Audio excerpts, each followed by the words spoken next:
Ned turned now and looked around him. It was getting late, and there was much to do. At a small Sparkasse, he changed his kroner into Deutschmarks, then crossed the street to the underground station and took a train to St. Pauli. He had a strong feeling that Babe was watching him now and would disapprove violently of what he was about to do. From St. Pauli, he crossed the street into the Reeperbahn. Sitting at a window in the Bar Bemmel, opposite the Lemitz, he sat nursing a glass of milk as the street outside warmed up into a whirl of touristic Friday night frenzy. The lights, the colour, the noise, the music were all absolutely alien to him. He saw men and women with jewellery and metal bars affixed to their noses, ears and eyebrows. He saw black men with dyed blonde hair and Orientals with orange hair. He saw men passing by holding hands. Once a woman with a shaved head poked her tongue out at him as she passed. There had been what looked like a metal stud in her tongue. Ned blinked and swallowed hard.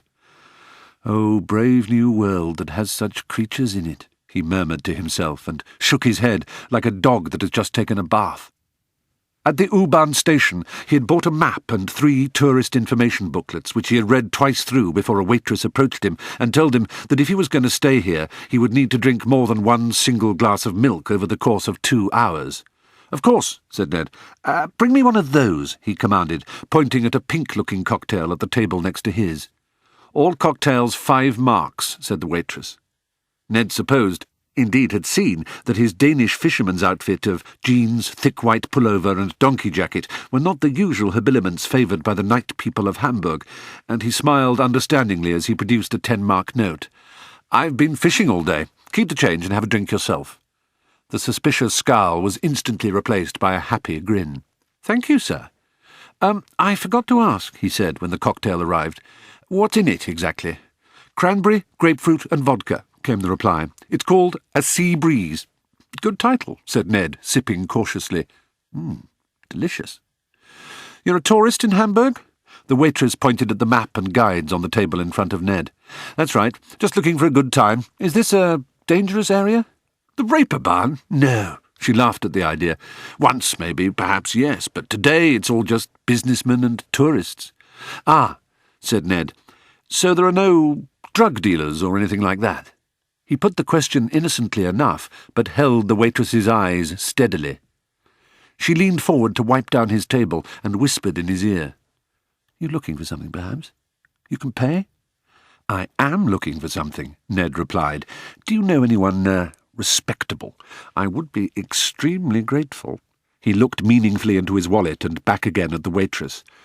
"I'll call my friend. He knows people. Are you interested in going uptown or downtown?" Ned pondered her strange use of these American English phrases before the meaning became apparent to him. "Ah, I understand," he said. "Downtown, please." "OK." She looked a little surprised. "I'll see what I can do." "Thank you. I don't know your name." "Cosima." "Thank you, Cosima. Karl Freitag, at your service." Ned watched as Cosima went behind the bar to make a phone call. After less than 30 seconds, she put down the phone and nodded to him. He nodded back and raised his glass to her in salutation. Picking up his oilskin, he went to the gents to prepare for his meeting. The man who came into the Bar Bemmel half an hour later was older than Ned, perhaps as old as 50, which surprised him. He looked more like a successful publisher or prosperous advertising executive than the tattooed, leather-jacketed gangster that Ned had imagined. "Gunther, I understand that you're anxious to do business," said the man, sitting down without a handshake. "How may I assist you, Herr Freitag?" "I want you to take what I am holding under the table," said Ned. "It is a syringe. Don't worry, it's capped." "Hey, listen," said Gunther, starting to rise. "I'm in the business of selling, not buying." "Then find me someone who will buy," said Ned. "What I have is pharmaceutical-grade liquid diamorphine, the purest heroin in the world, enough to make you a great deal of money." Gunther paused. "How much?" "I have 500,000 marks worth, which you can at least double if you cut it sensibly. I'll take 400,000 in cash, a usable credit card, and any contact that will allow me to buy a passport."